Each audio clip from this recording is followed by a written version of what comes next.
આપી, હું લખું એ પહેલા જેને મને આજ્ઞા આપી, એવા પરમ કૃપાળુ પરમેશ્વર શ્રી કૃષ્ણ ચરણમાં કોટી કોટી વંદન.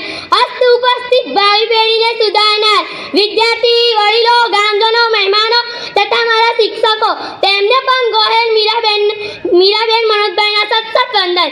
બુદ્ધિશાળી ગણવા તો માણસ વ્યસન કરે છે અને પોતાની મોતને નોતરે છે. તેટલા માટે કહેવત છે કે ઊંટ મૂકે આકલો, બકરી મૂકે કાકરો, પણ બુદ્ધિશાળી ગણવા તો માણસ કશું નથી મૂકતો ને છેવટે ઝેર પણ પીવે છે. આ નશો છે ને એક જાતની સજા છે, ખબર છે? કારણ કે નશો કરવાથી આપણે ડિપ્રેશનમાં આવી જઈએ છીએ અને શ્વાસ લેવામાં તકલીફ થાય છે અને વધુ કોને તો કેન્સર જેવી મોટી બીમારી થાય છે. આ સદી એક જ્ઞાનની સદી, આ સદી વિજ્ઞાનની સદી, પરંતુ એવું પણ નથી લાગતું કે આ સદીને જાગૃતતાની સદી પણ થવું જોઈએ. પ્રાચીન કાળમાં આ જ દેશને સુવર્ણકાળ તરીકે ઓળખવામાં આવતો હતો, તો આજ મારા દેશને એવું શું થઈ ગયું કે એક વિકસિત દેશ તરીકે પણ નથી ઓળખાતો? આનું કારણ ખબર છે? આનું કારણ એ છે કે આપણે દર વર્ષે સ્વતંત્ર દિવસ ઉજવીએ છીએ અને કહીએ છીએ આજે મારી દેશની આઝાદીના આટલા વર્ષ પૂરા થયા, પણ આજે પણ આપણો દેશ એક બંધનમાં છે. તે બંધન છે વ્યસનનું. જો પ્રાચીન કાળની વાત કરું ને તો વાત પહેલી જ આવે કે પ્રાચીન કાળમાં આપણા ઘરે કોઈક મહેમાન આવે ને તો તેમનું સ્વાગત દૂધ, દહીં, છાશ, શરબત આપીને કરતા હતા. અને અત્યારે આપણા ઘરે કોઈક મહેમાન આવે ને તો તેમનું સ્વાગત વિમલ, મસાલા, ગુટકા, મિરાજ, તમાકુ વગેરે આપીને કરીએ. અને આપણે મહેમાનને ના આપીએ તો મહેમાનને પણ ખોટું લાગી જાય. આ મહેમાન પણ મનમાં વિચારે કેવો વ્યક્તિ છે, બીડીનો પણ ભાવ નથી પૂછતો. હવે તમે વિમલ, મસાલા, તમાકુ બધું ખાઓ, એમાં 3 વસ્તુ તો આવે જ તે.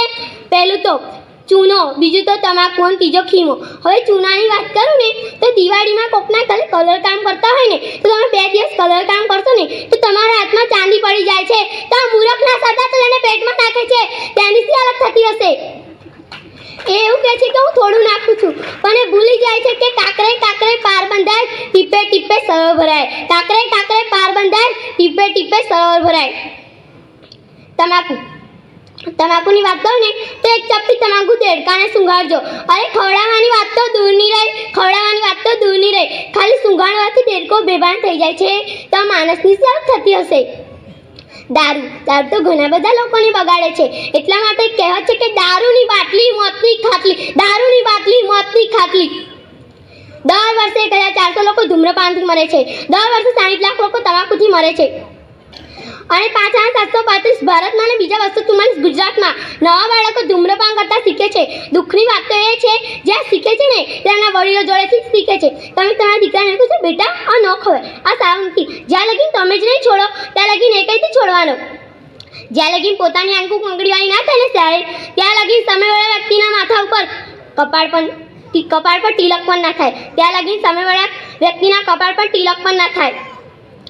દર વર્ષે 33 લાખ લોકો દારૂથી મરે છે. 2025માં વૈજ્ઞાનિકોના મત મુજબ દારૂથી મરનાર વ્યક્તિની સંખ્યા કેન્સરથી મરનાર વ્યક્તિની સંખ્યા ટીબી કરતાં પણ વધારે હશે. એક વાત કહું સાહેબ, તમે તમારી 5 લાખની ગાડીમાં કેરોસીન નથી નાખતા, કેમ? એન્જિન ખરાબ થઈ જાય છે. તો ભગવાને આપે અમૂલ્યવાન શરીરની આટલી ચિંતા કરો ને તમારો બેડો પાર થઈ જાય સાહેબ. મેં પૈસાની તંગીના કારણે કેટલાક બાળકોને ભણતર છોડતા જોયા છે, પણ એ જ પૈસાની તંગીના કારણે મેં કોઈને વ્યસન છોડતા નથી જોયા. અને કોઈક વ્યસન કરતું હોય ને તો આપણે તેને કહીએ ભાઈ આ નથી સારું, આ ના કરે તો એમ જ કે અરે ભાઈ છૂટતું જ નથી ને. અરે સાહેબ, નાનું બાળક હોય ને 1.5 વર્ષનું તે ચાહે ને તો પોતાની માનું ધામ ભૂલી શકે છે. તમે તો મોટા છો, તમારાથી આ વ્યસન નથી છૂટતો. તમારા શરીર પર તમારા એકલાનો અધિકાર નથી. તમારા માતા, પિતા, પત્ની, બાળકો બધાનો અધિકાર છે. ભલે દુનિયા માટે તમે એક વ્યક્તિ છો, પણ તમારા પરિવાર માટે તમે આ દુનિયા છો. આ તો નજરોના ખેલ છે ને નજરિયાની વાત છે.